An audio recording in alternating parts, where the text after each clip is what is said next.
你有幾耐冇停低腳步去感受自己生活嘅城市啦？人總是難以發現身邊的美，都向往詩和遠方，山川湖海，似乎遠離自己熟悉嘅城市，去到一個陌生嘅地方，換個地方睇風景，換個城市睇人間煙火，咁先至叫旅行。殊不知，好多時候風景就在你身邊，只要靜下心留意。換個角度，萬物皆有美好嘅一面。喺紅綠燈邂逅一場不經意嘅日落，睇一次普通但好治愈嘅夜景，逛一間好文藝嘅書店，喺路上睇見一部好有型嘅改裝車，睇見為咗生活而奔跑喺路上嘅人們，呢啲都係你所在城市中一道亮麗嘅風景線。中山作為一個二線城市，無論係環境同埋生活節奏，都係一個非常宜居嘅城市，有深厚嘅歷史文化底蘊，有偉人留低嘅博愛精神。今日我要去一個好能夠代表呢個城市生活態度嘅地方——金鐘水庫。金鐘水庫呢，咁靚嘅環境一定要帶無人機嘅。出嚟陣時呢，電池唔係好夠電，過嚟嘅途中呢，充一陣間已經差唔多啦，所以出外一定會帶一個正號移動電源，自駕遊必備。經過擴建嘅金鐘水庫，原嚟已經成為咗國家森林公園，就好似生活中有好多事物悄然發生變化，而我哋卻渾然不知。周敦頤筆下嘅出淤泥而不染，作青蓮而不妖，呢片蓮花池大概喺我年邁嘅時候，應該都經常過嚟睇下吧。如果喺生活中你正在穿越一條隧道，唔好俾黑暗蒙蔽雙眼，因為總會有一絲絲裂縫，那是光透下嚟嘅地方。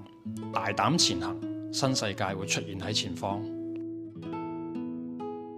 如同蝸牛一樣，雖然起點係底層，但係無論經歷狂風暴雨、日曬雨淋，佢目標只有一個：我要一步一步往上爬，且從不妥協，從不放棄。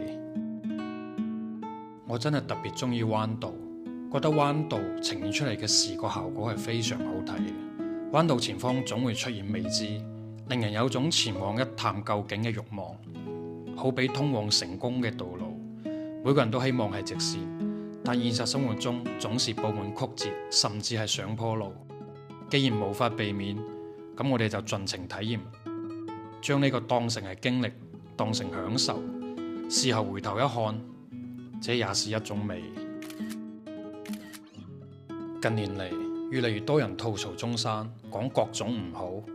我想講，如果自己人都唔熱愛中山，咁外來人會如何看待中山呢？每個人都應該熱愛自己嘅城市，就如同呢片花園裏嘅園丁一樣，每日都用心呵護呢度嘅一花一草一樹一木，各司其職。我相信中山會越嚟越好。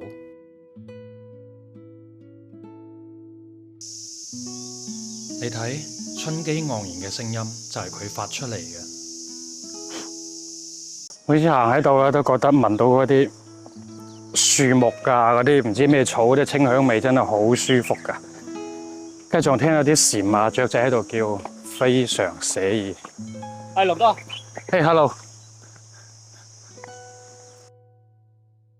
睇住散步嘅靚衣、跑步嘅人群，呢度眼中所睇到嘅一切，都能夠感受到每個人都如此熱愛生活。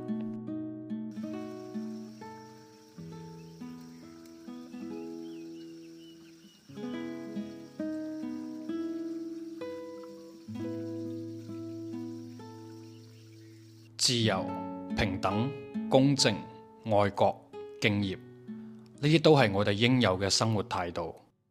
我身後呢片樹林，係咪有啲綠野仙蹤嘅感覺啊？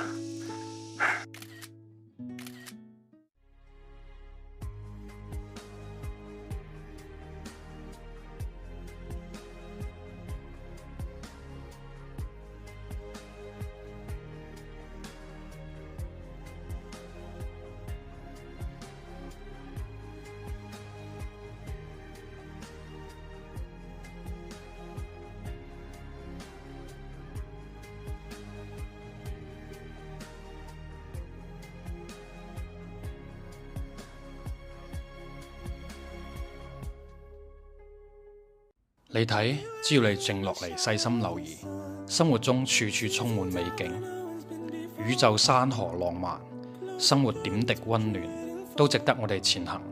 加油！